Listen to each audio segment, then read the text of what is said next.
Hello friends, welcome to my channel. My name is Prashant. Friends, आज से मैं history की टॉपिक वाइज सीरीज स्टार्ट करने जा रहा हूँ अपने चैनल पे, तो आप इस सीरीज के साथ बने रह सकते हैं। और फ्रेंड्स, अगर आप किसी भी एग्जाम की तैयारी कर रहे हैं तो ये सीरीज आपके लिए बहुत ज़्यादा हेल्पफुल रहने वाली है। और मैं आपको एक चीज़ सजेस्ट करना चाहूँगा कि आप साथ के साथ इसके नोट्स भी प्रिपेयर करते रहिएगा, जिससे कि बाद में आपको रिवीजन करने में आसानी हो सके। तो चलिए शुरू करते हैं।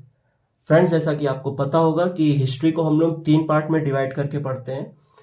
फर्स्ट है एंशियंट, सेकंड है मेडिवल और थर्ड है मॉडर्न। एंशियंट यानी कि प्राचीन भारत का इतिहास, मेडिवल यानी कि मध्यकालीन भारत का इतिहास, और मॉडर्न यानी कि आधुनिक भारत का इतिहास। तो आज मैं आपको इस वीडियो में प्राचीन भारत के इतिहास का सिलेबस बताऊंगा कि कि कैसे हम लोग प्राचीन भारत के इतिहास पहले पढ़ेंगे, फिर उसके बाद मध्यकालीन पढ़ेंगे, फिर उसके बाद आधुनिक पे हम लोग मूव करेंगे। तो चलिए शुरू करते हैं। सबसे पहले इसमें हम लोग प्राचीन भारत के इतिहास में पढ़ेंगे काल विभाजन। काल विभाजन पढ़ने के बाद हम लोग सेकंड चैप्टर पढ़ेंगे इतिहास जानने के स्रोत।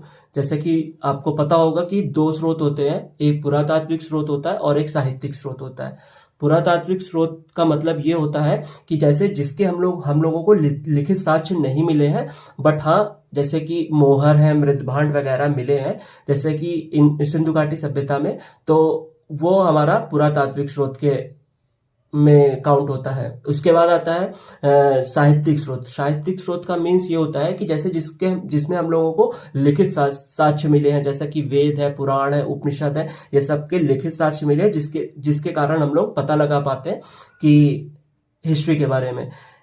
तो और उसके बाद इतिहास जानने के स्रोत के बाद हम लोग पढ़ेंगे प्रागैतिहासिक काल। प्रागैतिहासिक काल यानी कि प्री हिस्ट्री। इसको हम लोग 3 पार्ट में डिवाइड करके पढ़ेंगे। पूर्व पाषाण काल, मध्य पाषाण काल, नवपाषाण काल। पूर्व पाषाण काल यानी कि पैलियोलिथिक एज, मध्य पाषाण काल यानी कि मेसोलिथिक एज, नवपाषाण काल यानी कि नियोलिथिक एज। फ्रेंड्स, आपको ये इंग्लिश टर्म्स भी याद रखने हैं, क्योंकि कभी कभी एग्जाम में डायरेक्ट इंग्लिश टर्म्स ही पूछ लेता है, तो आपको कंफ्यूजन ना हो। इसके बाद हम लोग पढ़ेंगे ताम्रपाषाण काल यानी कि कैल्कोलिथिक एज। कैल्कोलिथिक एज को पढ़ने के बाद हम लोग प्रोटो हिस्ट्री में मूव करेंगे, जिसमें से हम लोग पढ़ेंगे हड़प्पा सभ्यता और वैदिक सभ्यता यानी कि इंडस वैली सिविलाइजेशन और वैदिक एज। उसके बाद हम लोग पढ़ेंगे 6ठी शताब्दी ईसा पूर्व में धार्मिक सामाजिक सुधार आंदोलन पढ़ेंगे, जिसमें से हम लोग बौद्ध धर्म और जैन धर्म को पढ़ेंगे। उसके बाद हम लोग 16 महाजनपद पढ़ेंगे।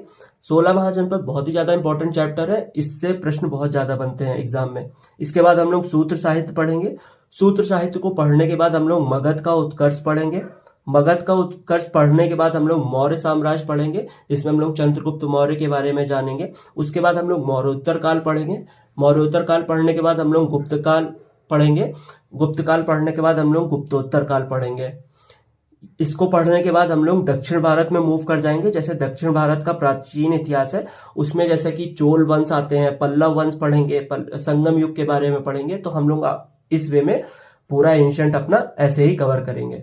तो नेक्स्ट वीडियो से मैं आपको काल विभाजन बताऊंगा, तो आप नेक्स्ट वीडियो के लिए वेट कर सकते हैं। अगर आपको ये वीडियो हेल्पफुल लगा हो तो आप इस वीडियो को लाइक कर सकते हैं, अपने फ्रेंड्स के साथ शेयर कर सकते हैं और मेरे चैनल को सब्सक्राइब कर सकते हैं।